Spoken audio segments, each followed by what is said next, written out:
de Dani Durán, el doctor Oscar Tuma. Doctor, muy buenas tardes, un gusto estar en comunicación con usted. Buenas tardes, saludos a ambos, a los oyentes y a las órdenes.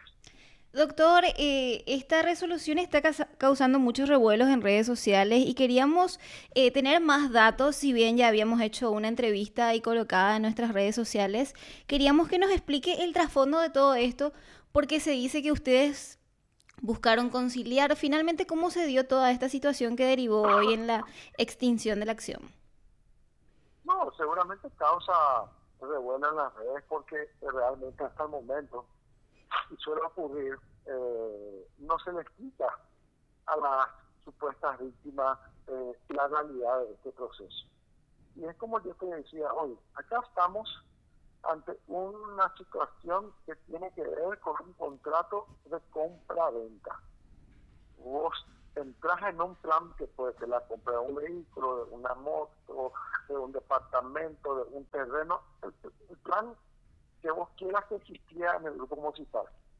Vos te comprometías a pagar 60 cuotas y una vez finalizadas las 60 cuotas, a vos se te adjudicaba, si estaba dentro del plan automóvil, se te adjudicaba el vehículo, si estaba dentro de un plan automóvil usado, un vehículo usado, de una casa, ¿verdad? Y ahí es donde se da la situación de que mucha gente dejó de pagar, o sea, dejaron de cumplir el contrato. Y entonces al dejar de cumplir el contrato, vos ya no tenés derecho. O sea, si yo me comprometo a pagar 60 cuotas y vos te comprometes a entregarme a mí, una vez que yo termine de pagar toda la cuota, si yo dejo de pagar a las 30, no tengo por qué darte ningún departamento, ningún vehículo, ni nada, ¿verdad? Y esto es lo mismo que ocurrió en este caso. Esta señora, de las 80 cuotas, creo que pagó 14, una cosa así. Entonces se llegó a un acuerdo con ella en el sentido de que ella reconoció que ella no pagó todo el contrato, reconoció de que su obligación era el pago de lo que estaba establecido en el contrato. Entonces se llegó a un acuerdo de que se le devolvió el aporte que ella hizo, ¿verdad? Para finalizar la causa, y es lo que hoy se llevó adelante. O sea, se siguió la acción penal en contra de los acusados, teniendo en cuenta de que, bueno, que hubo un acuerdo con la supuesta denunciante, ¿verdad? Con la víctima, supuesta víctima que fue la denunciante. Doctor, y en este caso, bueno, también participé de la audiencia antes de que el tribunal tome esta decisión justamente por parte de los incidentes. Hay y se discutió mucho respecto a la reparación del daño, porque se decía, y lo decían ustedes, ella es la que le solicitó a la fiscalía el retiro de la denuncia y también el retiro de la acusación, por así decirlo, a lo que finalmente no se pudo llegar a un acuerdo con el Ministerio Público y finalmente ustedes aceptaron esa postura de reparar el daño, si bien ustedes no querían que eso constara en acta, finalmente terminaron aceptando para dar finiquito a este juicio. Era la manera de finiquitar el juicio. Nosotros no hablamos de la reparación de ningún daño porque no, el que está obligado a reparar es quien causa el daño. En este caso, fue la señora la que dejó de cumplir con su obligación contractual, ¿verdad? Entonces, por eso es que ella le solicita al Ministerio Público retirar la denuncia. O sea, ella retira su denuncia, ella refiere que ella fue la que incumplió el contrato. Entonces ahí se llega a un acuerdo, ¿verdad? Se termina acordando con la señora el devolverles la cuota que ella había aportado, pero no en carácter de reparación del daño, sino en una especie de carácter de evitar un juicio innecesario de 4 o 5 meses por una suma de guaraníes que se podía acordar antes, pero no, que es lo que nosotros dejamos sentado hoy, no el concepto de reparación del daño, porque la señora misma fue la que admitió de que yo incumplió el contrato, sino una especie de encontrar una paz social dentro de esta causa. Claro, doctor, ahora partiendo de este caso que es una sola víctima, ¿cuál es la diferencia sustancial con las demás causas? Porque muchos se mencionan en los otros afectados o presuntas víctimas que nunca hubo esa propuesta de arreglar en estos casos o de llegar a una conciliación. Lo que ocurre es que el Ministerio Público nunca hizo el trabajo que tenía que hacer de realizar una depuración. En la causa que actualmente estamos en juicio oral, que mañana continúa, hay 31 supuestas víctimas, de las cuales 4 tienen derecho, pero derecho indiscutible. ¿Por qué? Porque hasta tienen certificado de adjudicación. O sea, hay 4 personas que tienen derecho a reclamar. Lastimosamente, no se puede, no podemos sentarnos con esas personas porque dentro de la causa hay otras 28 personas que no tienen derecho, pero que están dentro de la misma situación. Entonces eso nos impide a nosotros poder acordar y termina siendo una injusticia para la persona que tiene derecho en no poder acordar porque dentro de la causa hay personas que pagaron solamente 2 o 3 cuotas de las 60 que tenían que pagar. Entonces eso imposibilita llegar a poder sentarnos a conversar y buscar una solución al problema que lo establece el propio contrato de Mocipar. O sea, si existe inconveniente, Mocipar tiene que devolver la suma aportada. Pero no podemos llegar a nada de eso porque dentro de la causa existen personas que no tienen derecho y no lo quieren yo. El incumplimiento del contrato está ahí, firmado por la propia persona, con la rescisión del contrato firmado por la propia persona. Entonces, si vos incumplís, si vos rescindís, ¿qué es lo que haces reclamando? O sea, ¿qué haces denunciando? Si vos fuiste el que incumpliste tu parte del contrato y vos mismo rescindiste, ¿verdad? Y eso imposibilita que podamos acordar, por ejemplo, con estas 4 personas que sí tienen derecho de poder llegar a un acuerdo con ellos. Esa es la primera situación. Y la segunda situación es que tenemos que tampoco hizo ese trabajo el Ministerio Público de dividir el tiempo y las situaciones de cada una de las víctimas dentro del tiempo. El señor Durán vendió sus acciones en 2017. Entonces nosotros desde un inicio dijimos, si dentro de ese lapso hasta el 2017 hay alguna persona que cumplió con toda su obligación, que tiene su certificado de adjudicación, nosotros vamos a reconocer eso. Ahora, si el año 2017 en adelante, ya por el mal manejo de los que agarraron las empresas, existió un incumplimiento de contrato, si bien no es nuestra responsabilidad, estábamos hasta dispuestos a sentarnos y hacer un prorrateo con el señor Román y cumplirle con la obligación que se tiene para con esa persona. Pero como no podemos llegar a hacer ese análisis, por lo que comenté hace un instante, es muy difícil acordar con esas personas, ¿verdad?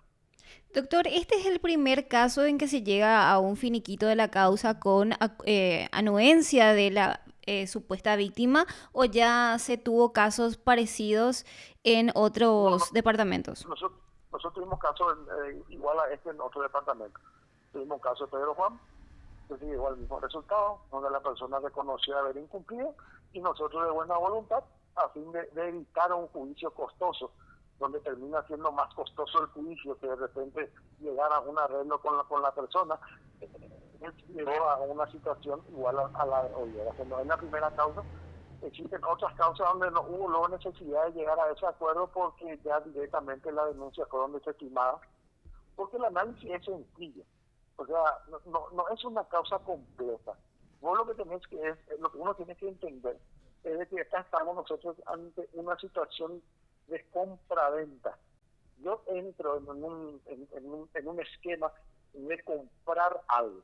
O sea, si yo me inscribí y yo entré dentro del círculo de compra de un vehículo 0 kilómetros, yo tendría que haber pagado las 60 cuotas y una vez pagadas las 60 cuotas se me entregaba el vehículo. Si yo incumplía el pago, el contrato establecía que se quedaba sin efecto ese contrato y que la plata que vos aportaste podías utilizar, podías vos transferirle a quien vos quieras, podías vos entrar en un sistema de menor costo. O sea, te daban las opciones para decirte, sabes que usted no puede pagar todo, no pierdas toda tu plata.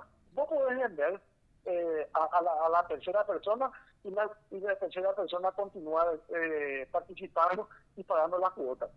Si vos ya no podés pagar 1.600.000 porque está en un sistema de compra-venta de un vehículo, te reconocemos nosotros lo que vos aportaste, descontado los gastos administrativos que eran 10% de lo que vos aportaste, y entrar en un circuito de compra de electrodomésticos. O sea, existían varias opciones para que vos no te quedes sin recibir nada de lo que aportaste, ¿verdad? Entonces, todo eso está establecido en el contrato. Lo que pasa es que muchas personas se presentaron, yo creo que engañados, en la creencia de que había una obligación de entregarte algo a vos. O sea, la obligación de entregarte dependía de que vos también cumpla con tu parte del contrato. Pero yo no tengo la obligación de darte nada si vos no terminás de pagarme la cuota. Y no tengo la obligación de entregarte nada si vos no salías a tu visita en el sorteo, ¿verdad? Porque era la otra posibilidad. Vos dejabas de pagar y de repente tenías la suerte de salir sorteada. Entonces, no es muy difícil la causa, no es muy compleja. Lo que pasa es que se hace compleja porque no se quiere explicar las cosas como son, pero eso se va a ir esclareciendo a medida que el juicio vaya transcurriendo, cuando el propio síndico venga a explicar la situación, cuando el propio síndico, porque todos estos datos salen de la sindicatura, explique realmente quién cumplió con el contrato y tiene derecho y quién no tiene derecho a reclamar. Exactamente, doctor. Justamente sobre eso le quería consultar. Manifestaba usted que del juicio que va a proceder mañana, 4 son las personas que tienen derecho. Eso quiere decir que el resto, las 28 personas que no tienen derecho, son los que incumplieron el contrato, doctor. Así es. Estas 4 personas tienen hasta su certificado de adjudicación. O sea, se le reconoció el haber cumplido con toda su obligación y se le entregó un certificado de adjudicación que no se terminó cumpliendo. O sea, hay 4 personas que tienen todo el derecho a que se le devuelva la plata o a que se cumpla con ese certificado de adjudicación. Las otras personas incumplieron el contrato. Las otras personas no cumplieron con el contrato. Entonces, no se les puede otorgar absolutamente nada a nadie que incumplió el contrato. Es más, muchas de las supuestas víctimas, y se está leyendo las documentales, ahí consta cuántas cuotas deberían de pagar y cuántas cuotas pagaron. Y consta la rescisión del contrato también. O sea, la persona no es solamente que dejó de pagar, sino que se va a rescindir el contrato, ¿verdad? O sea, que o sea, uno dice, pero un poquitito, no pagaste, vos mismo rescindiste, ¿y quién es lo que estás reclamando? Entonces, lastimosamente, esas 28 personas que no pagaron todo, impiden que las personas que tengan derecho se pueda avanzar con ellas. Doctor, y quiero volver a estas cuestiones de los casos donde sí se pudo, digamos, llegar, no a un acuerdo, pero llegar en la misma sintonía con las supuestas víctimas. ¿Actualmente hay otras causas abiertas en donde se podría dar esta situación? O, bueno, esto fue algo que ahora se dio, digo, y refiriéndome a las causas que están en Asunción. Es fácil llegar a un arreglo si las condiciones están dadas, ¿verdad? Lastimosamente, en la Asunción hay otra causa grande con casi 40 supuestas víctimas, donde también tenemos un caso, donde también se da una situación parecida a esta causa, que estamos en juicio, ¿verdad? Donde no todas tienen derecho. Entonces, complica el poder sentarnos a hablar con alguien, porque si yo me siento a hablar con vos y no me siento con Oscar, a pesar de que Oscar no tiene derecho, se genera una situación imposible dentro de la causa, porque yo tengo que acordar con vos que tenés derecho. No hay problema de acordar con vos, pero también, como estamos dentro de una misma causa, tengo que acordar con Oscar. Entonces, la posición nuestra es no, y dejar nomás así. Lastimosamente, el Ministerio Público no hizo su trabajo de depurar realmente. Y era muy sencillo, tenían que analizar los contratos nomás. La sindicatura le mandó todos los datos. O sea, la sindicatura hizo todo el trabajo, le dijo, esta persona tiene derecho, esta persona no tiene derecho. ¿Por qué no tienen derecho? Porque acá está el contrato que firmaron, acá está la cantidad de cuotas que pagaron, acá están los recibos, acá está la rescisión. Entonces, es muy básico, ¿verdad? Pero el Ministerio Público englobó le englobó a todas las personas y eso le termina perjudicando lastimosamente a los que sí tienen derecho. Doctora, ahora otra consulta, hablando ya de este nivel hipotético. Si el juicio se llegaba a dar apertura, en este caso, con la declaración de la víctima se podría haber llegado a una absolución teniendo en cuenta que si ella finalmente declaraba y el tribunal no aceptaba esta condición, ¿él podría haber sido absuelto con la declaración de esta señora? El resultado iba a ser el mismo. ¿Por qué? Porque la propia señora reconoció y reconocía de que yo incumplió el acuerdo, el contrato, ¿verdad? Ella lo que quería era decir, bueno, yo incumplí, yo no pagué, pero devuélvame lo que yo aporté por lo menos, ¿verdad? Era la petición de la señora y existió la buena voluntad de llegar a un acuerdo porque fue sincera la señora, fue muy sincera, ella se acercó, ella dijo que se dejó llevar por la masa, que ella sabía de que ya no había pagado y que recurrió a eso para tratar de forzar un pago indebido, entre comillas, y que pedía disculpas y que sí se le podía devolver lo que había aportado, que era 11 millones y algo. Y yo digo, ¿cómo no va a actuar con buena voluntad con una persona que viene y que reconoce de esa situación? Que es lo que aquí pasó. Y si se iniciaba el juicio oral, ella estaba como testigo, iba a declarar, se iba a sentar y iba a declarar, no, yo no cumplí con todos los contratos. Pero no porque ella solamente se le iba a ocurrir decir, sino porque los documentos iban a demostrar eso. Entonces vos, ¿cómo le vas a condenar por estafa a una persona que no te pasó? O sea, estafa hay cuando vos cumplís con tu parte del contrato y cuando yo no cumplo en entregarte lo que tendría que haberte entregado. Entonces el resultado, después de 4 meses, iba a ser el mismo que se llegó hoy. Solamente que existió la buena voluntad, teniendo en cuenta la posición de la señora y su buena fe y sobre todo en admitir la situación de llegar a un acuerdo con ella, así como se hizo en otros casos. Doctor, y ahora una última consulta. Habla de la participación de todo lo que hizo el Ministerio Público. ¿Quiénes serían esos fiscales que se dejaron llevar por esta masa? Solamente si quiere respondernos. Los fiscales que están en la causa grande, vos fijate que estos mismos fiscales que están en la causa que mañana continúa, entre otras causas, ellos pidieron el sobrecimiento definitivo. O sea, luego del sobrecimiento provisional, ellos solicitaron el sobrecimiento definitivo porque no se dan los presupuestos para la estafa. O sea, para que se dé la estafa, que te voy a repetir, es muy básico. Yo te estafo a vos y vos cumplís con tu obligación y yo no cumplo con lo que yo me obligué. Entonces, era una cuestión de analizar nomás los contratos y decir, esta señora hace poco firmó en el año 2013, tenía que pagar 60 cuotas, pagó 30 cuotas. Además firmó la rescisión, no se le pudo haber estafado a ella porque ella fue la que dejó de pagar. Entonces vos tendrías que haber hecho esa discriminación. ¿Qué lo hicieron? Lo hicieron en 3 causas. Solamente que después hubo una presión mediática fuerte que les obligó a ellos a formular acusaciones en esta causa que estamos y que va a tener un costo para todos los ciudadanos, porque los jueces en lugar de estar utilizándose y llevando adelante juicios donde sí se tiene que tener un resultado, estamos llevando un formalismo para llegar a un resultado final de decir, bueno, vos no tenés derecho, entonces yo como te voy a condenar a estafa si vos no incumpliste nada. Doctor, Vamos a llegar al sometimiento. ¿este equipo de fiscales es el equipo de fiscales que tiene todas las denuncias actualmente o también, igual que la causa del día de hoy, es otra fiscal, en este caso Patricia Sánchez, que tuvo esta causa, o en este caso las denuncias ya quedaron a manos, digamos, todas las otras investigaciones a mano de este equipo fiscal que lleva la causa que se desarrolla el día de mañana? No, es un equipo de fiscal, ahora es el que lleva todas las causas, que es el mismo equipo fiscal que mañana seguimos con el juicio, donde te repito, ellos mismos en algunas que nosotros ofrecimos como prueba, ¿verdad? Esas mismas resoluciones. Ellos argumentan que no son casos análogos, que son diferentes, pero en realidad son la misma cosa, o sea, son los mismos contratos, el mismo modo operandi, o sea, a lo mejor hay una diferencia en los montos, pero el contrato es el mismo, el incumplimiento es el mismo, o sea, que si yo digo en una causa, no, acá no hay estafa porque no se dan los presupuestos, yo no puedo decir en otra causa, sí, acá sí existe estafa, ante los mismos hechos. Por eso es que la Fiscalía tiene una obligación tiene que tener un criterio único. ¿Qué significa eso? El Ministerio Público no puede tener un criterio en un caso y en otro caso, y en idénticas circunstancias, tener otro criterio. O sea, eso lo prohíbe la ley.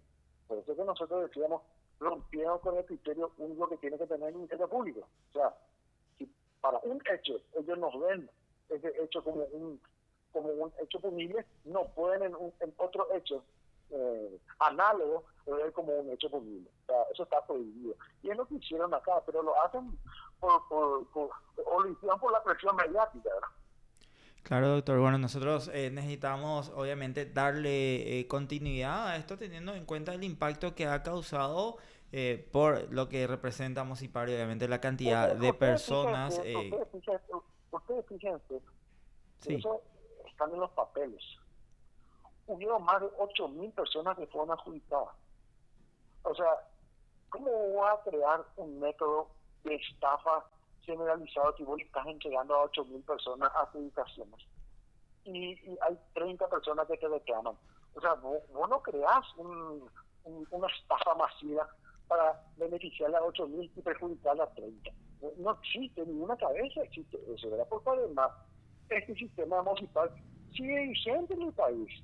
De alguna manera existen círculos que venden departamentos, no voy a dar el nombre, ¿verdad?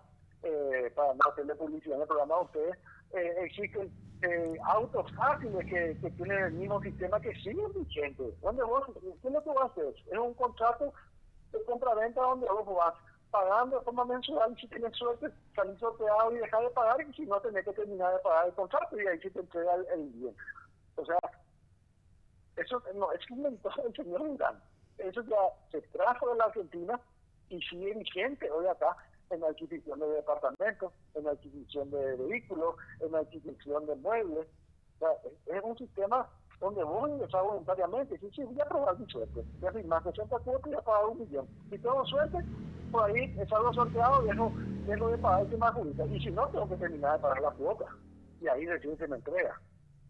exactamente, doctor. Y bueno, nosotros queríamos actualizar este caso y bueno, también ya nos sirvió de pantallazo de lo que va a suceder, o al menos continúa el desarrollo de esta causa que tiene a 31 supuestas víctimas. Nosotros le agradecemos mucho su tiempo, doctor, y que tenga una buena tarde.